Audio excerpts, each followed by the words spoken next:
응원해주신 시민 여러분과 함께, 그리고 김현정 특별보좌관님과 함께 인사 부탁드리겠습니다.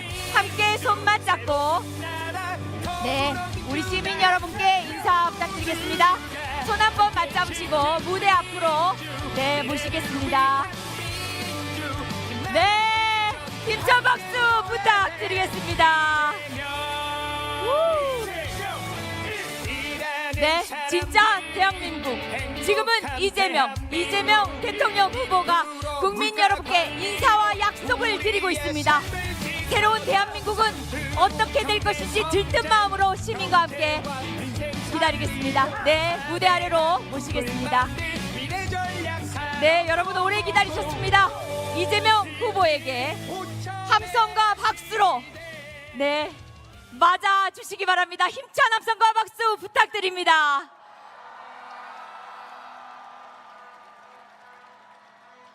존경하는 서울 시민, 용산 구민 여러분, 자랑스러운 더불어민주당의 대통령 후보 이재명 인사드립니다.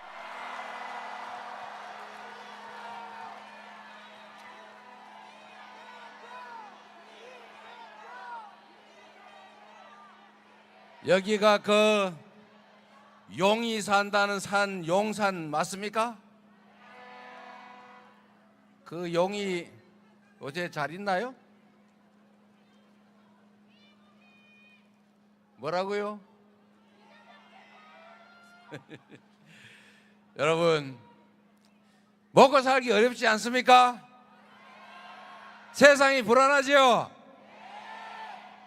이런 세상을 이제 6월 3일에는 확실하게 끝장을 내고 새로운 나라로, 국민이 진정 이 나라의 주권자로 존중받는 민주국가, 그리고 평화와 안전이 넘치는 행복한 나라 함께 만들어 봅시다, 여러분.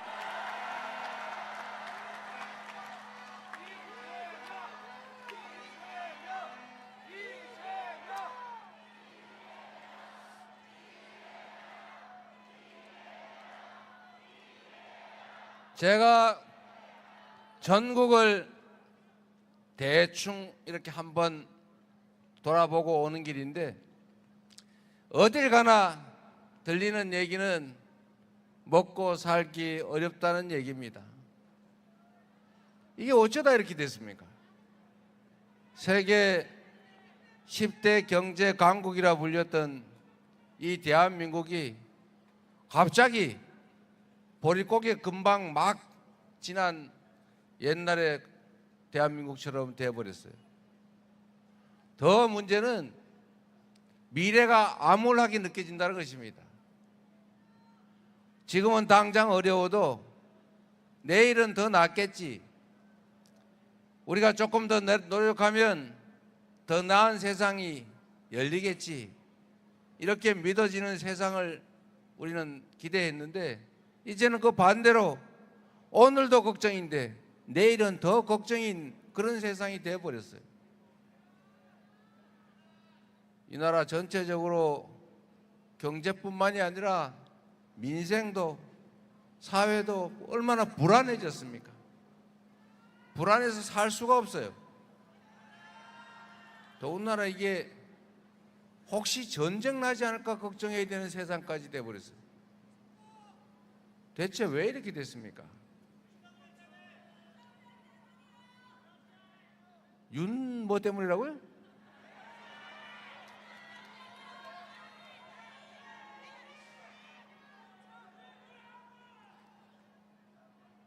이 지난 3년 윤석열 정권 동안에 대한민국의 안보 상황도 너무 나빠지지 않습니까?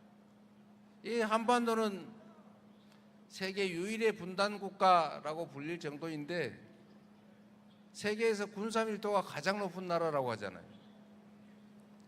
그런 나라다 보니 평화가 곧 돈인 나라입니다. 혹시 전쟁하지 않을까?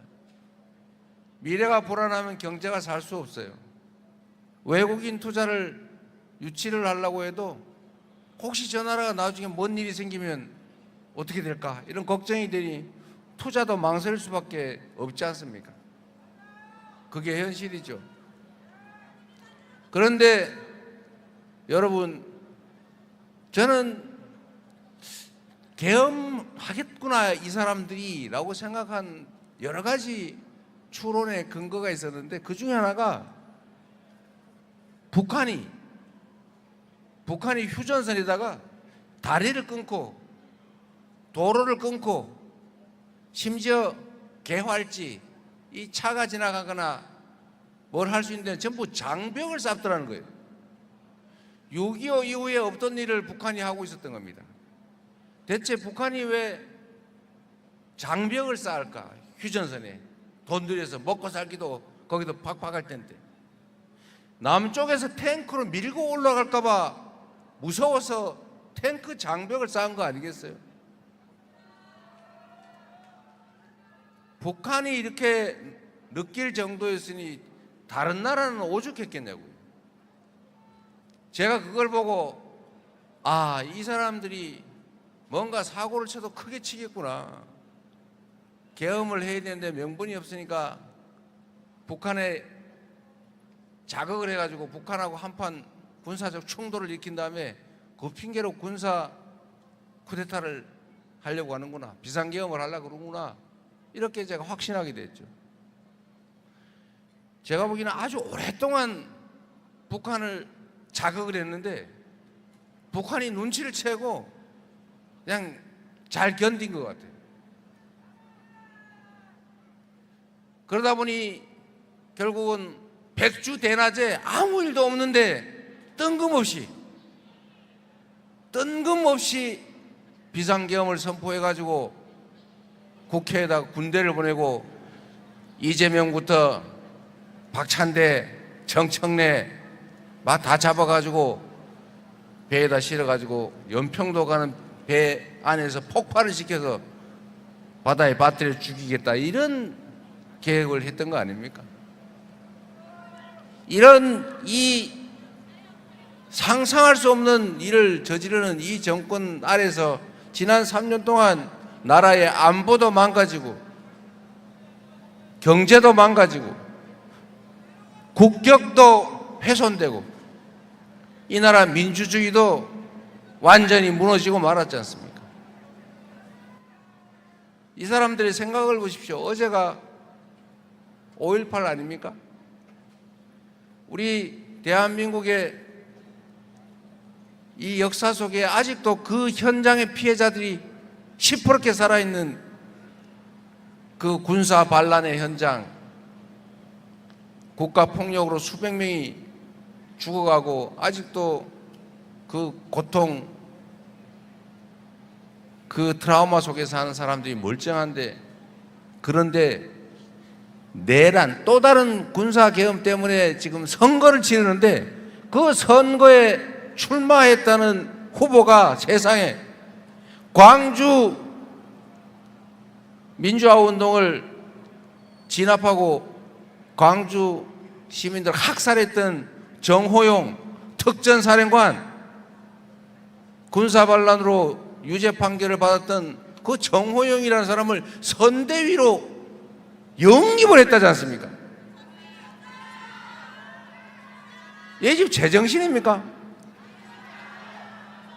왜 지금 선거를 치르고 있는지, 그에 대해서 어떤 책임을 져야 되는지 아무 생각이 없는 거예요.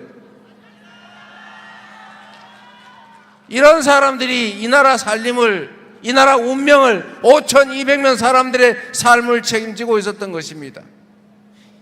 이제는 확실하게 청산하고 제대로 된 일꾼 뽑아서 국민을 위한 나라 만들어야 되지 않겠습니까?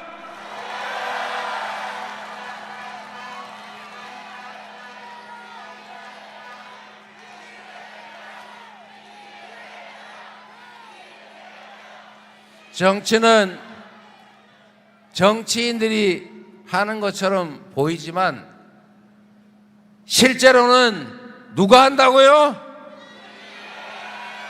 국민이 하는 거죠. 6월 3일에 새로운 나라를 만들 사람이 누굽니까, 여러분?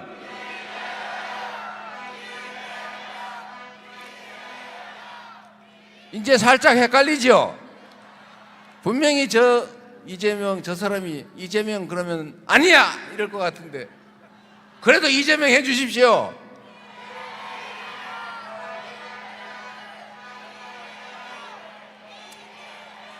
(6월 3일에) 새롭게 출발할 이 나라, 새로운 세상을 만들 주체는 이재명이라는 사람을 일꾼으로 뽑아서 확실하게 책임을 질 국민들, 바로 여러분 아니겠습니까?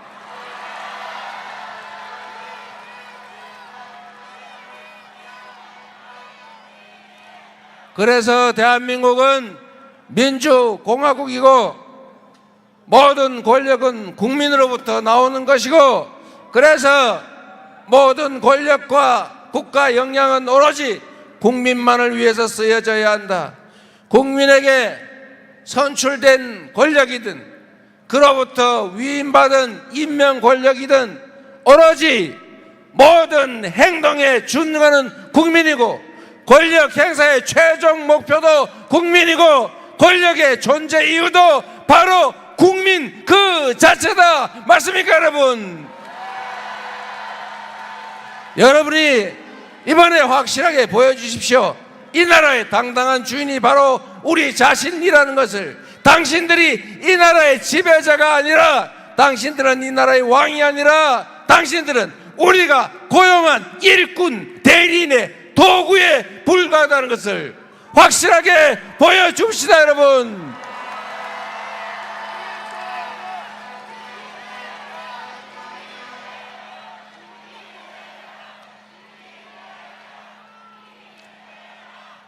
여러분, 여기 보니까 김상욱 의원이 와 계신 것 같더라고요.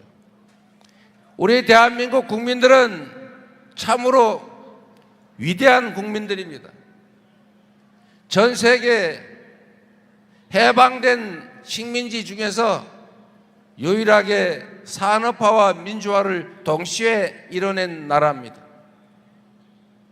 위기 때마다 이 권력자들이 국민을 배반하고 부패하고 사적 욕망에 사로잡혀서 나라의 위기를 불러올 때마다 언제나 그 위기를 극복해낸 건 바로 여러분 국민들이었습니다. 5.18 민주화 운동으로 그 오랜 군사 정권을 끝냈습니다. 그리고 87년에 직선제를 쟁취해서 민주주의의 토대를 쌓았고, 드디어 전 세계 어느 나라도 어느 민족도 경험하지 못한 무혈의 평화혁명을 무려 10년도 안 돼서 2번씩이나 해낸 위대한 국민 아닙니까, 여러분? 바로 여러분이 그 주체 주역들 아닙니까? 이 위대한 국민들이 이 작은 난관들, 우리가 겪는 이 일시적인 경제적인 어려움 왜 못 이기겠습니까? 힘을 합치면 되겠지요. 문제는 우리가 남북으로 동서로 노소로 남녀로 갈려서 싸운다는 사실입니다. 먹고 살기도 힘들고 미래도 불확실한데 대체 왜 이렇게 갈라져 싸우는 것입니까? 정치인들이 문제 아닙니까? 정치인들은 국민을 대리하는 일꾼들인데 그 모습들이 빨간색, 파란색, A 지역 출신, B 지역 출신 나눠 싸우더라도 우리 주인들끼리 편 나눠서 싸울 필요 없지 않습니까, 여러분? 정치인들이 싸우면 그 정치인들한테 붙어서 우리까지 편 나눠 싸울 게 아니고 그 정치인들이 왜 싸우나를 잘 봐서 나쁜 의도를 가진 주인을 배반하는, 주인을 거역하는 잘못된 일꾼들을 골라내서 심판해 줘야 되지 않겠습니까? 나쁜 짓을 해도 나하고 출신이 같으니까, 못된 짓을 해도 나하고 같은 색을 좋아하니까 이렇게 옹냐 해주면 나쁜 사람이 더 유리한 이상한 세상 되지 않습니까? 악화가 양화를 구축하게 방치하면 안 되죠. 정치인이 싸우면 아이고 또 싸워 이렇게 비난할 게 아니라 왜 싸우다를 잘 봐서 그중에 국민을 위해서, 공동체를 위해서 제대로 싸우는 사람은 적극적으로 응원해서 그가 이기게 해주는 게 바로 주인의 자세 아니겠습니까?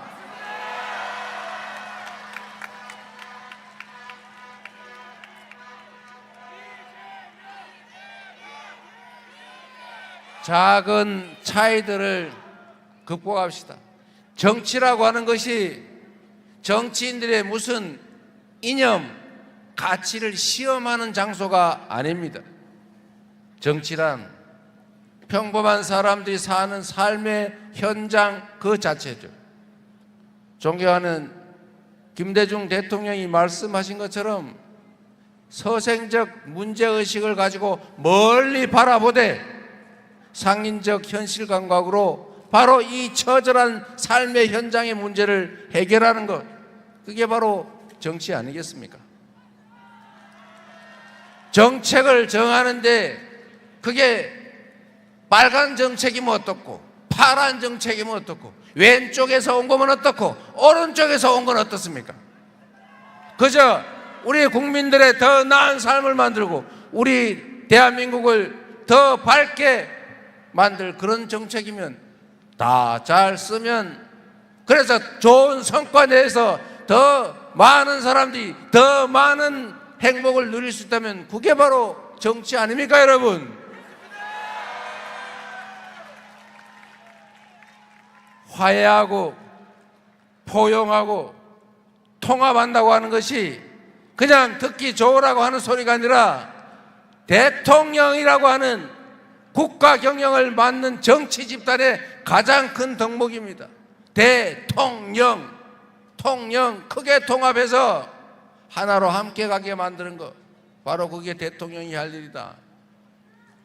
계모임 동창회 회장도 내가 아랫마을 출신인데 저 윗마을 출신 회장 이겼다고 해서 아랫마을만 좋아하고 윗마을 배척하고 그러면 그게 계모임 동창회가 되겠습니까?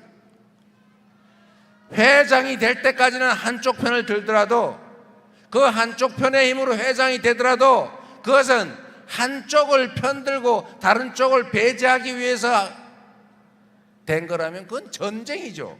그럼 제거하고 독식해야죠.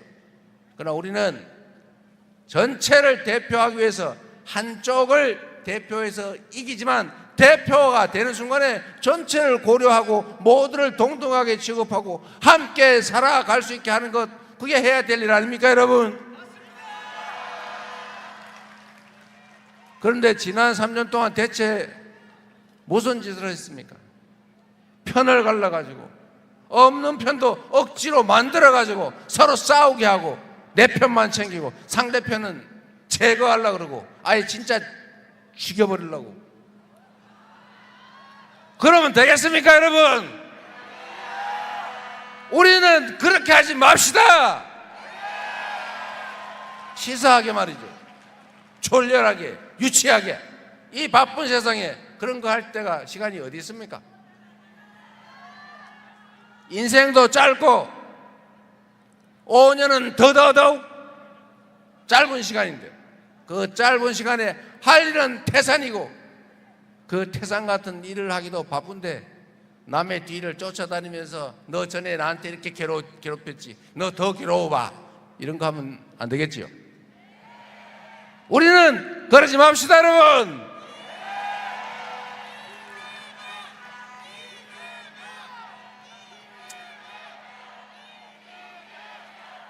그래서 그런지 많은 사람들이 함께 해주고 있습니다. 아까 김상욱 의원 여기 와 있는 것 같은데 저기 가짜 보수 정당에서 고생하다가 이제 제대로 된 당으로 왔는데 혼자 얼마나 머쓱하고 쑥스럽겠어요. 박수 한번 주세요. 환영의 박수. 김상욱, 김상욱, 김상욱.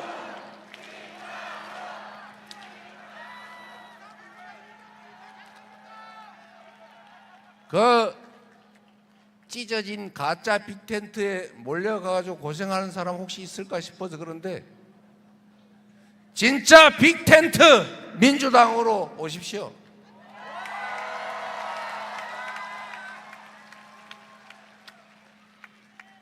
우리 모두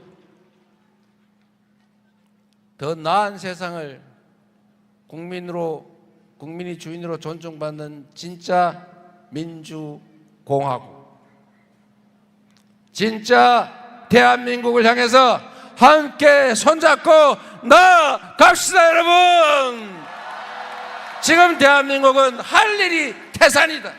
경제도, 안보도, 평화도, 민주주의도.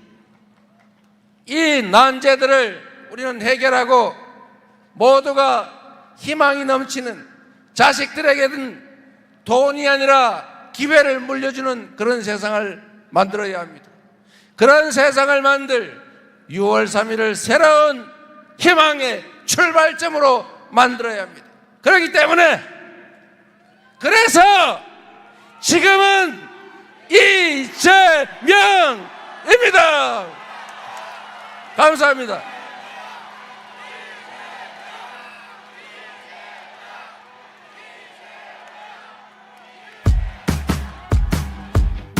여러분, 이제 후보님을 보내드릴 시간이 되었습니다. 이재명 후보께 응원의 박수 부탁드리겠습니다. 네, 열차 티켓을 전해지었습니다. 진짜 대한민국으로 함께 떠날 준비 되셨습니까? 이제 출발하겠습니다. 지난 겨울이 추웠던 만큼 더욱 뜨거운 선거가 되겠습니다. 6월 3일 반드시 승리하겠습니다. 내란 세력과 싸우는 국민들입니다. 국민들의 후보가 이재명입니다. 진짜 대한민국, 지금은